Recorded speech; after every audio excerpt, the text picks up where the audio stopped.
Imagine walking into your favorite store. The lights are warm, the shelves are full. There's a comfort in the routine. The cashier who knows your name, the smell of fresh coffee near the entrance. Now, imagine coming back a few weeks later, and it's gone.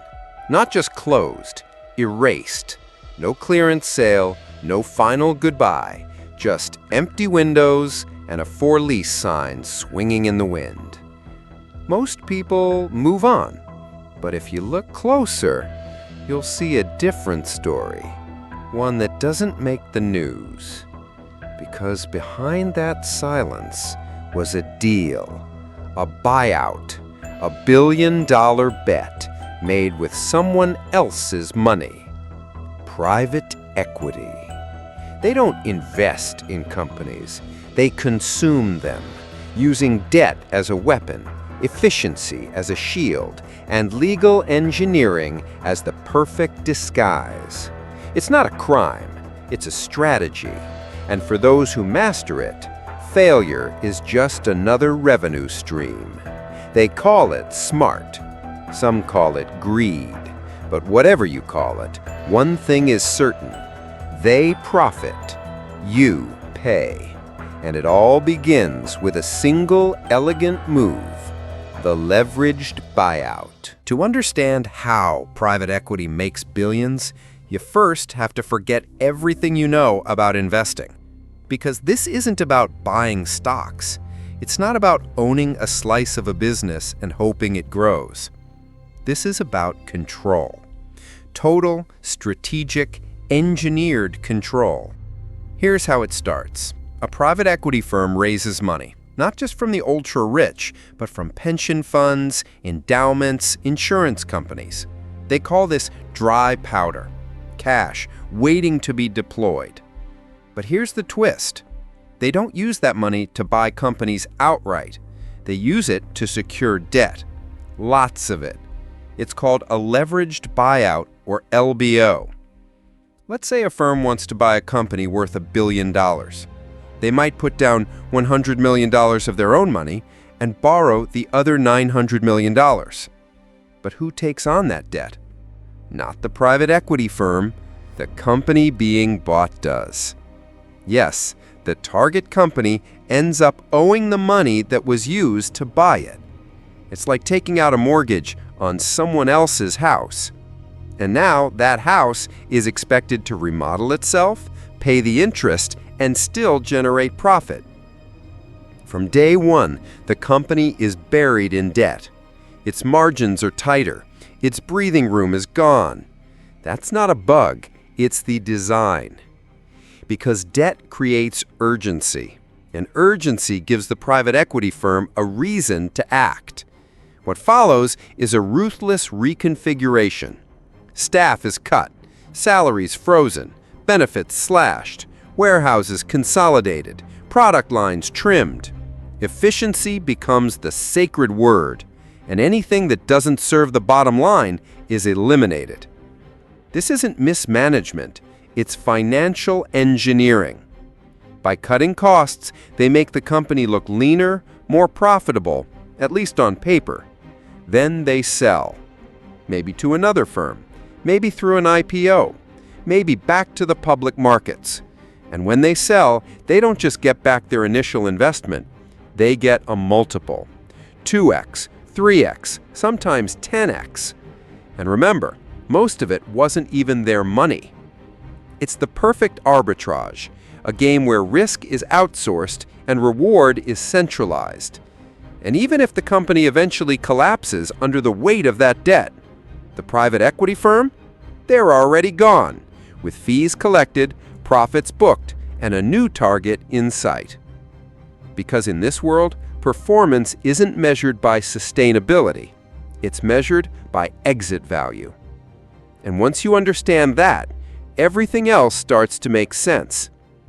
Because the real goal was never to fix the company. It was to flip it. Once you see the pattern, you can't unsee it. It's not chaos, it's not luck. It's a formula. sharpened over decades, perfected in boardrooms, and deployed like a weapon.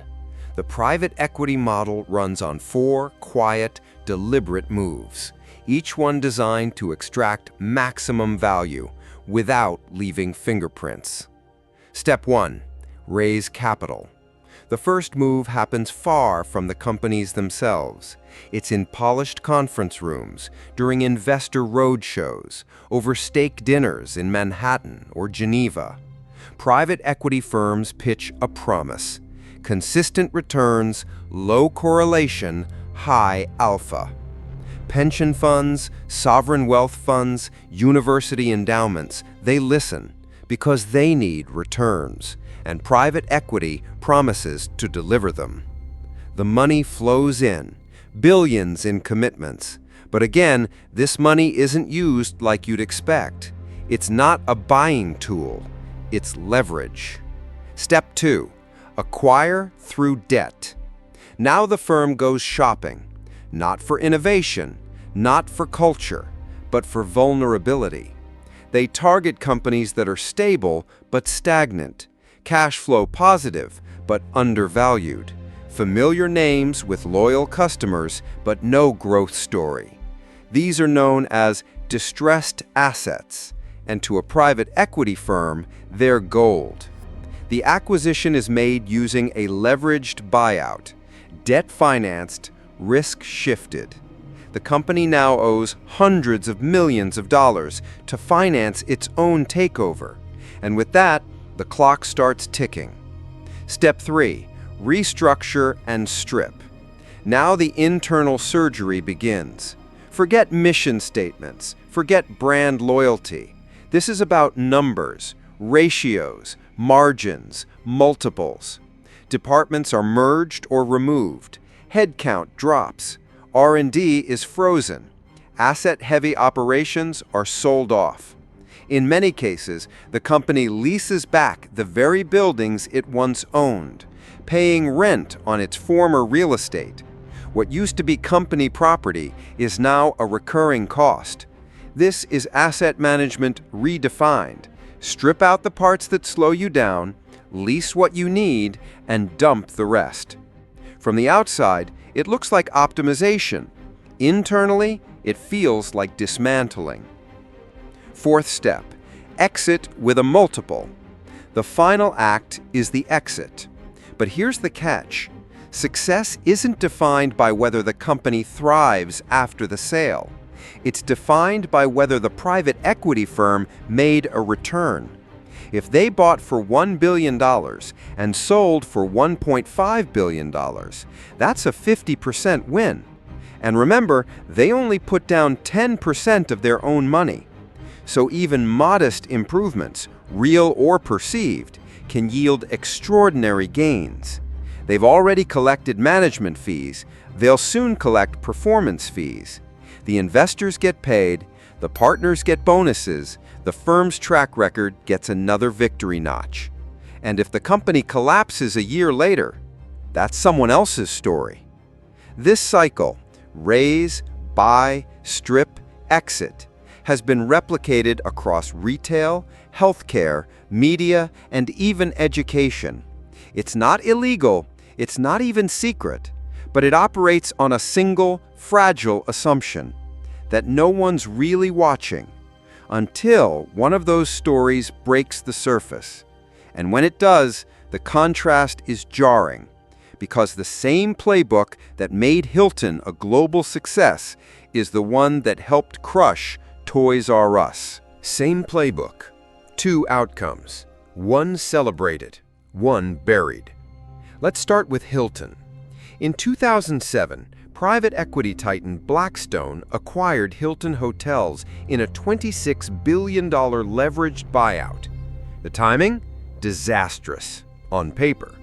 Months later, the global financial crisis hit. Travel collapsed, credit froze, hospitality suffered. But Blackstone didn't panic. They refinanced, reorganized. They worked with Hilton's leadership instead of replacing them. Rather than gutting the brand, they bet on its legacy. They invested in digital infrastructure, streamlined operations, expanded aggressively into international markets. And when the world recovered, Hilton wasn't just surviving, it was thriving. In 2013, Hilton went public again. Blackstone walked away with nearly $14 billion in profit. A textbook win. And for once, a win for both sides. Now, contrast that with Toys R Us. In 2005, the toy giant was bought for $6.6 billion by a group of private equity firms, including Bain Capital and KKR. The acquisition? Another leveraged buyout. Only this time, the load was heavier. The company was saddled with over $5 billion in debt. From the start, every decision was shaped by that burden. Toys R Us was still beloved, still iconic, but interest payments alone were crushing, over $400 million a year. There was no room to innovate, no cash for e-commerce expansion, no budget to compete with Amazon or Walmart's aggressive pricing. Instead of reinvention, they focused on survival. Stores became outdated, inventory lagged, employee morale sank, and then in 2017, they collapsed. Chapter 11. Over 30,000 jobs vanished, suppliers went unpaid, and a generation's childhood brand disappeared overnight. But the firms behind it? They had already extracted their fees. Management fees, advisory fees, monitoring fees. They profited, you paid. Same strategy, same logic, but one leveraged the debt to grow, the other used it as a crutch. And this is the uncomfortable truth. Private equity doesn't guarantee failure. It does guarantee pressure. And under that pressure, only a few companies survive intact. The rest? Collateral. So the question isn't just what they did, it's what kind of company can survive being bought this way. Because in this game, the outcome isn't the point, the process is. And the process always pays the house. If the company grows, they win. If the company fails, they still win. That's not a business, that's a system. And once you understand the mechanics behind how private equity firms make money, you realize the company itself was never the product. It was the vehicle. Let's break it down. Every private equity firm charges two basic fees. First, the management fee, typically 2% of the total assets under management. That's charged every year no matter what, even if no companies are bought, even if performance is flat. This is guaranteed revenue, a reward simply for existing. Then comes the performance fee, often called carried interest, usually 20% of any profits made on the sale of a company after a certain return threshold is met. So if a firm buys a business for $500 million and sells it for $1 billion, that $500 million gain, they take 20%, or $100 million. But here's where it gets clever. They often recapitalize a company midway through ownership. That means they refinance the business, take out new debt, and use that debt to pay themselves a dividend. Yes, they borrow against the company's value to pay themselves before any sale has even happened. This is called a dividend recap. And while it might sound absurd, it's legal, common, and wildly profitable. Because now, even if the company underperforms or fails later, the private equity firm already extracted value up front. They took money out of a system designed to look stable, but held together by debt. And this model repeats over and over. Buy, extract, flip. Or buy, extract, fail, and still walk away with fees. Either way, the firm wins. And they don't just profit from companies, they profit from the structure of the fund itself. Let's say a private equity firm manages a $10 billion fund.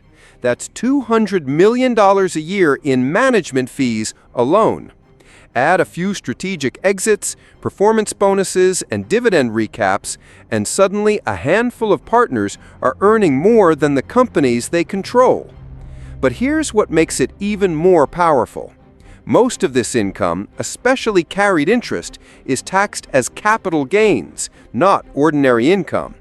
That means lower tax rates, legal, strategic, engineered. So while the companies they buy struggle under debt, slash jobs, and downsize operations, the partners celebrate another fund closed, another yacht purchased, another legacy built. Because this isn't about building businesses, it's about building cash flow machines funded by debt, shielded by law, and optimized for extraction. And in the end, the actual product sold was the illusion of performance. The profits look real, the numbers look good, until they don't. And by the time reality hits the balance sheet, the firm is already on to the next deal. Because the true genius of private equity is not in saving companies, it's in making money whether they live or die. They call it creating value, streamlining operations, optimizing performance. But at what point does efficiency become exploitation? That's the line private equity walks every day, and it's getting harder to ignore. Because from the outside, everything sounds rational. Cut the fat, increase margins, unlock hidden potential. But inside those companies, real people feel the cuts. The laid-off workers, the slashed pensions, the suppliers squeezed to the brink. All in service of a balance sheet that needs to look good fast so the exit can be profitable. And here's the deeper irony.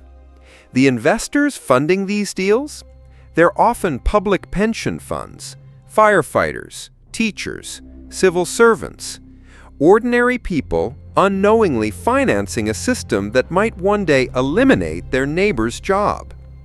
And the firms running it, they're protected by layers of legal structure, by tax codes written decades ago, by a lack of public scrutiny, power without accountability.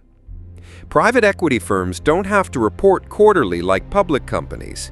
They don't have shareholders asking tough questions on earnings calls. They operate behind NDAs, under LLCs, through holding companies with names no one remembers.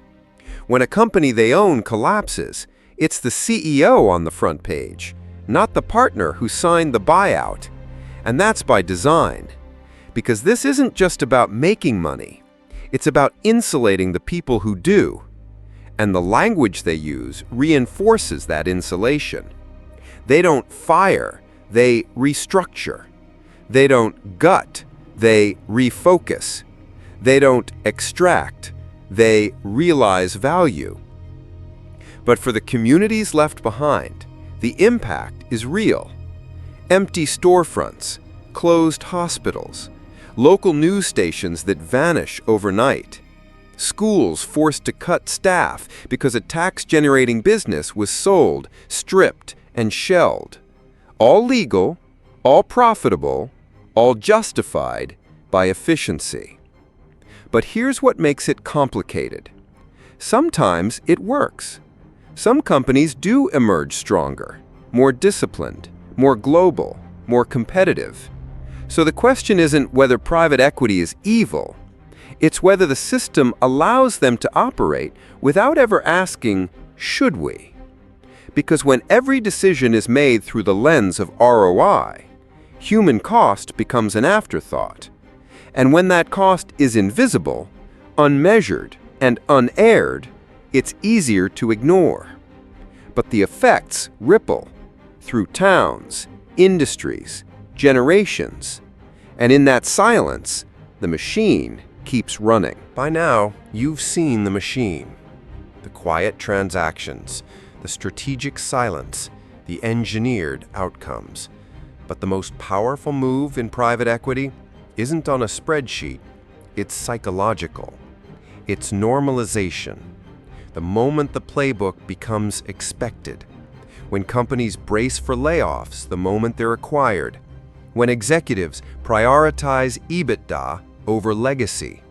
When communities stop asking why and start asking when. This is the final move. Make the system invisible.